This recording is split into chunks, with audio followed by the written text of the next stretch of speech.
holy shit does this band bring back memories of my teenage years and those confusing feelings. More on that later, but hey, we are here to talk about the music, and stick around because I'll tell you a story of how, due to Garbage, I met a person who was Butch Vig's best man for his wedding. So, go baby, go, and let's dive into this review.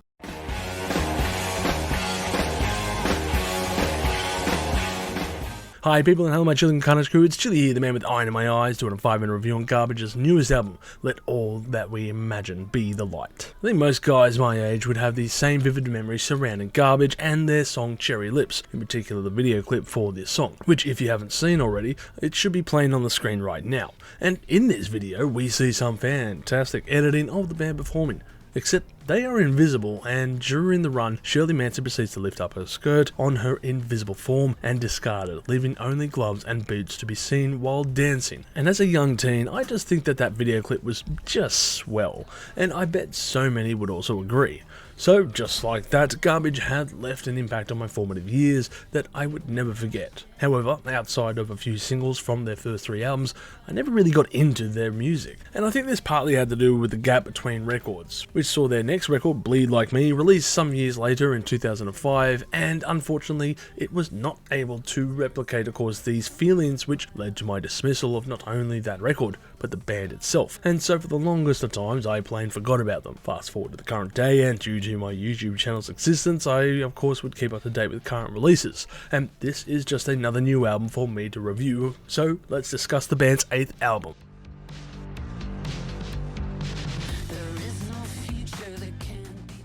Now, my initial playthrough of this album was one of intrigue at this new sound for the band, I guess. It wasn't the super polished electronic pop rock of the past, but it wasn't too far-fetched from their previous efforts as well. It felt like a stark comparison, I guess, to what I was expecting, having been met with this darker, atmospheric, ethereal mix, but I could feel the groove in their music still. Songs like Sisyphus, which I'm sure I mispronounced, really showcase this divergence with its minimalistic approach, and of course that is one solid tune. And then you have other songs like Have We Met the Void, which leans into this new sound for the band, with extensive sections that only contain a drum beat before adding layers with guitar and synth sections. Now, like I said, I had forgotten about the band, and in all honesty, I thought this was their first record since 2005. Because once again, I never fully dwelled into their music or kept up to date on their releases, especially given their last 20 years of existence, but that's on me, and I will mention why a bit later as well. But one of the things that hit me after a few playthroughs of this album was just how cynical the lyrics were throughout the runtime of this record. Maybe I should have expected this, given there is a track on the album called There's No Future in Optimism, and also the band's previous songs they had written. However, I still found this cynicism to be on a different level. While a song like Stupid Girl presents similar issues, it could be interpreted as an open-ended and poignant statement about youth and the confusing and dangerous situations you may find yourselves in. However, on here we have the song Chinese Fire Horse, for example, which is much more introspective and bitter when analysing the lyrics, and we know this is to be based on Shirley, because the song's title of course takes its cues from the Chinese zodiac, which falls on the year of 1966, the year that she was born.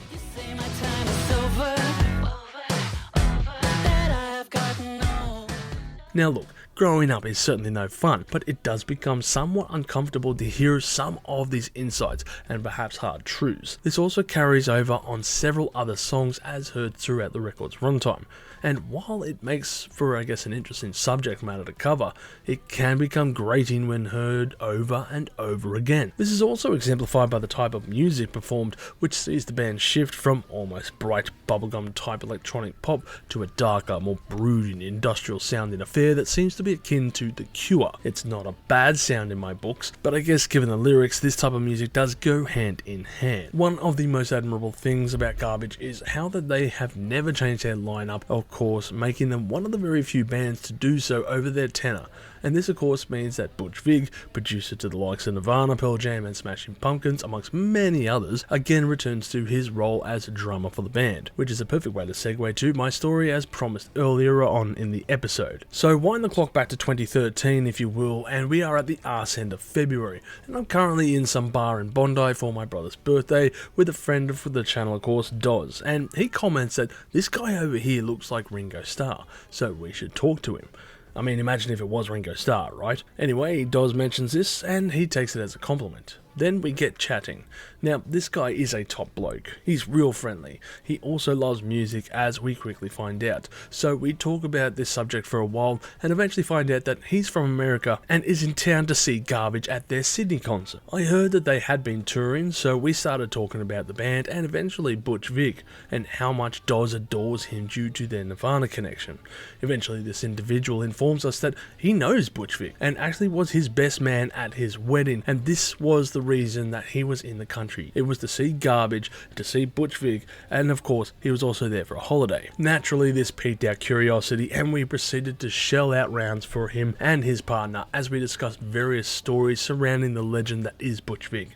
And no, I will not go into depth as to what was mentioned, but it was a very memorable night, to put it mildly. So I guess back to the album a little bit more before I give my score, and I have to say this. I found myself constantly weaving in and out of the album on playthroughs, perhaps due to my short attention span or the timing of when this was of course playing the record, which required to be cut short when I was listening to it due to reasons, or even sometimes out of boredom I would just stop and listen to something else. And for the latter, I had to wonder why. I mean, the music isn't exactly bad, it's pretty acceptable to be honest, and it's at that level of electro rock that, at least by my standards, is acceptable. But the music wasn't singing its fangs into me at the end of the day, and the only logic that I could fall back on was that it never reached the earworm levels of Cherry Lips, or could never reach the highs of that video clip. I guess what I am trying to say is that, like some 20 years ago when I shelved the band due to the lack of intrigue, then this album is somewhat following suit. Of course it was doomed for this fate, but it took a while to realise why that was the case.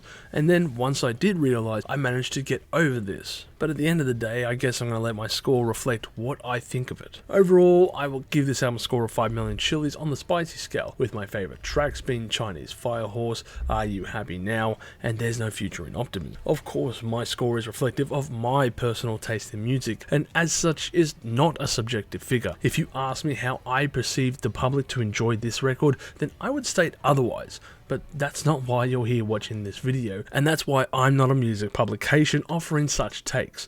These are my opinions at the end of the day on my channel, but I will say that I believe fans of Garbage will enjoy what they have to offer.